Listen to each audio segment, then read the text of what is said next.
All right, today we're going to go over some best practices for your pop-ups. We're going to talk about multi-step pop-ups, how to capture email and SMS, along with consent considerations. We're going to get into follow-ups, so following people around the site and giving them another opportunity. We're going to talk about collecting preferences, triggers, segments, and A/B testing. All right, let's get into it. So when we talk about multi-step pop-ups, in theory, most templates at Amped are going to be multi-step. But what most people are talking about when they say multi-step is this concept of really asking someone for this sort of yes or no before they go into the full flow. And so if we just go in and look at a couple of quick templates, let's actually just look at email capture. So the multi-step nature of this would be, do you want it? Yes or no? Email address, and then giving them a discount code. So that is intentional in that by asking sort of the accept or decline prompt, you're going to get more people to actually follow through and put in their email address. That has been split tested. And in almost every case, that helps. There are some where if it's very, very clear that it's like an email sign up, you may be better off going for just email, but that may be something that you've just got to test. And we'll get to A/B testing in just a minute. So let's talk about how you decide how you're going to set up those multi-step pop-ups. So we've got a little bit of a flow chart here.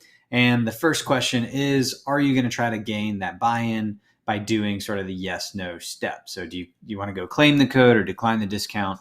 And this you've got, we've tested into this copy. It's the psychological principle of letting someone know that they've got something and they better claim it or they're going to lose it.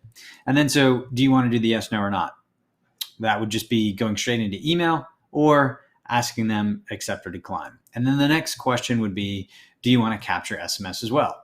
And if the answer to that is no, great. You can just give them a coupon code right after that. So it's claim it, decline it, email, carry on. You could also ask them to go check their email for the coupon if you're really looking to try to up your open rates in your emails to get them to go to their email right away. But proceed with caution. You may want to also test that to make sure you're not decreasing your actual conversion rate by allowing people to get distracted and go somewhere else.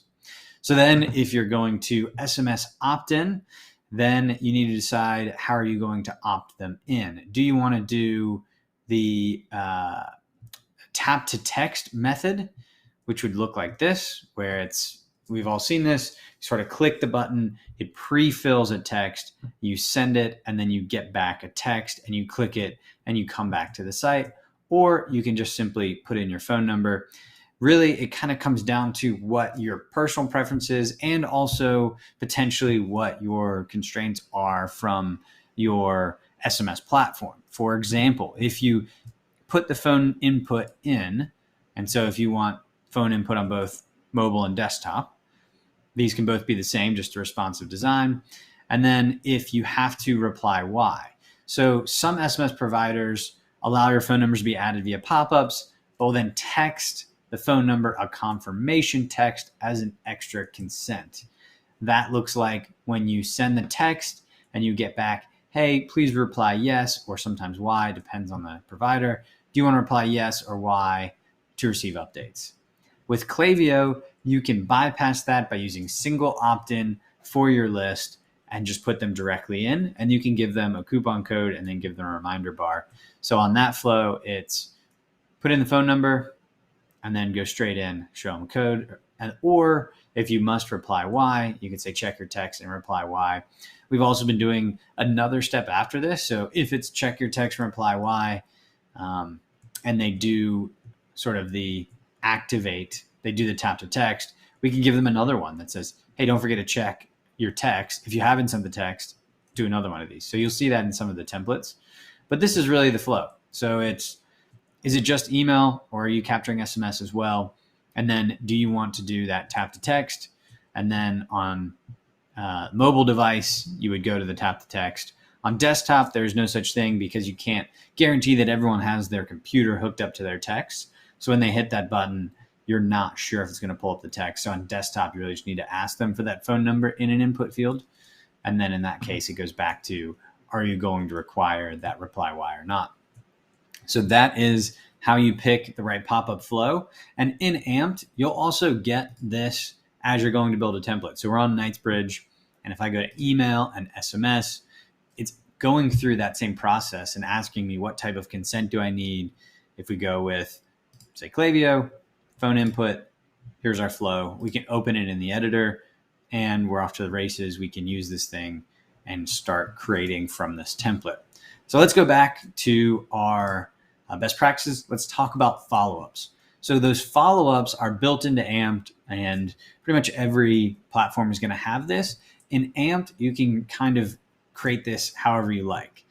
You can do a follow-up step on really anything. So here I've got a yes, no, decline prompt followed up by an email. But if I close this out, this is where we call these the follow-up steps. If it's closed, go to follow-up on step 1. So this is step 1's follow-up, and it has a follow-up here. These follow-ups can be anything. You can create really any design. And that goes to say for Amped in general. You can have as many steps, as many follow-up steps as you want. You can have any kind of content. You get the best practices in the templates out of the box. But if you want to go create something wild, you can come into Amped and make it.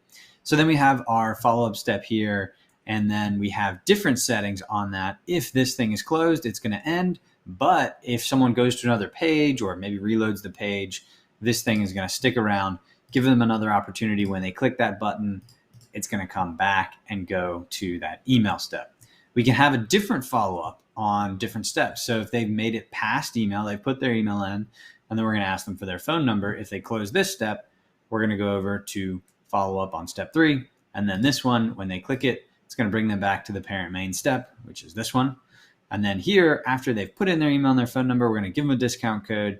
And then if they close this, we're going to actually follow up with what we call a reminder bar. And then same settings over here. If they close it, it's gone. Otherwise, it'll follow them around. And we do these to encourage purchase, to remind them that they've got it. It's a nice feature for the user, but it also helps increase conversions. But it's something you should test as well. And it depends on your offer, but it is a nice feature to be able to follow up on these things.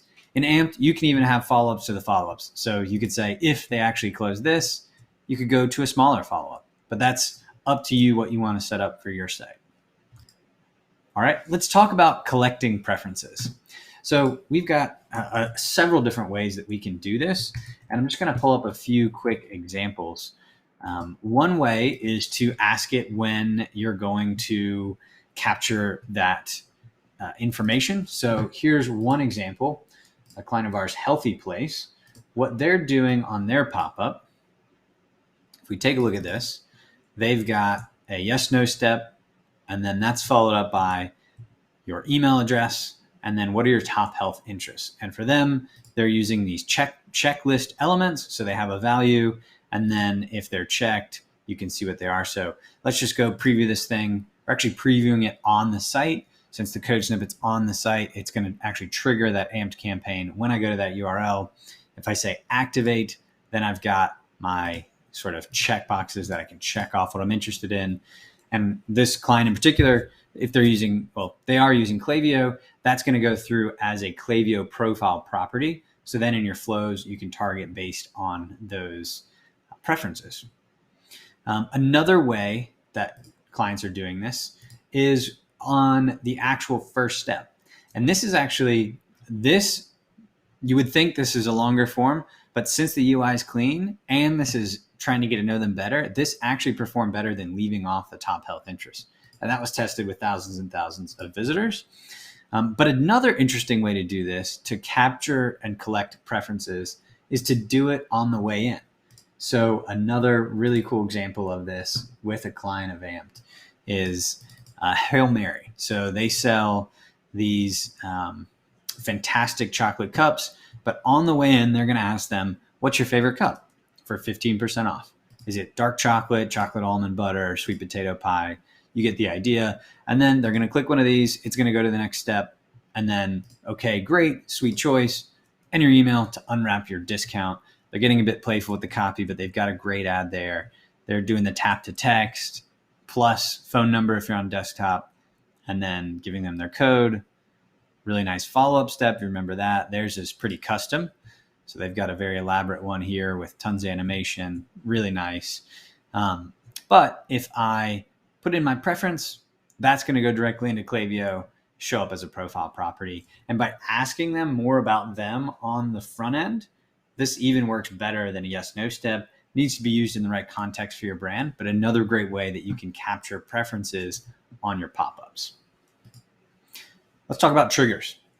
So for Amped, the triggers that you're going to use, this one is actually set on entrance, but you can use any set of triggers that you'd like. So if we go back to our demo account, in here, we can go into our campaign and your triggers are here. So we've got time on page 5 seconds for all devices as sort of a default. We could say we want this to be, well, let's clear this out. If there were no triggers, it would not fire. Time on page 5 seconds. We could do time on site, which is different. That's the total time on site in their session or in their lifetime. And these can also be combined. Inactivity, that's sort of when someone's moving around and then they just stop. Much better to use on phone and tablet. You can do it on desktop, but that just means someone's kind of left the page. Inactivity is great for phone and tablet. If you're doing quick scroll, flick up, that's just a phone and tablet available trigger. That's sort of when you're scrolling down and then the screen size kind of gets bigger as you're scrolling down. And then when you do that quick scroll up, the screen's going to get a little bit bigger. We're able to detect that and then trigger a pop-up. You could do exit intent. And that's just the desktop when you sort of break that plane and go up off the page. So these triggers are really up to you to decide. But from a strategy perspective, one of the best ways to do this is you want to show this to as many people as possible. You don't want a junky design, which is why you're using Amped, but you're going to create something that's nice. It's got animation. It's a clean design. It matches the brand. So nothing wrong with showing it to them on the way in. You're going to show it to the maximum amount of people. And then what you can also do is set another campaign later on exit, and you could stagger that and say maybe they haven't seen one in the last 30 seconds, or you can run another campaign maybe specific to the cart. We see a lot of clients that are doing that, to where that is just offering them a different incentive in the cart, or even just changing up the design to really get their attention. So let's talk about segments. Best practices and out of the box with Amped, you get 3 segments.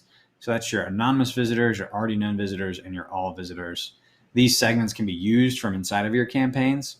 And in that already known visitors, we're basically trying to say, how can we determine who are the people that we already know their identity?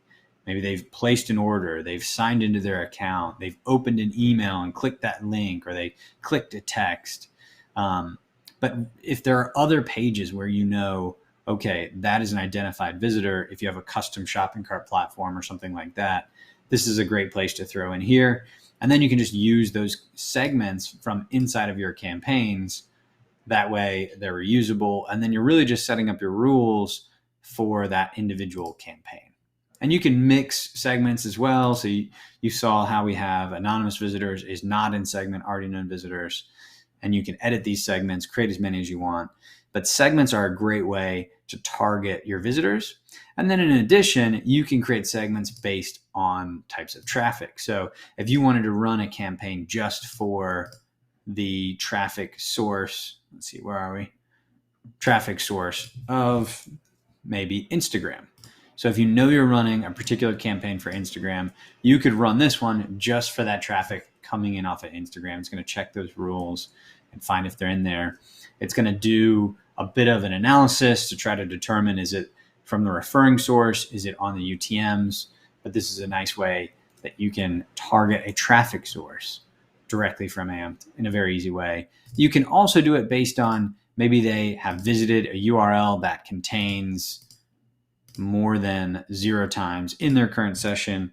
If it were, say, maybe like custom variable equals yes, something that you're trying to watch for in that particular session.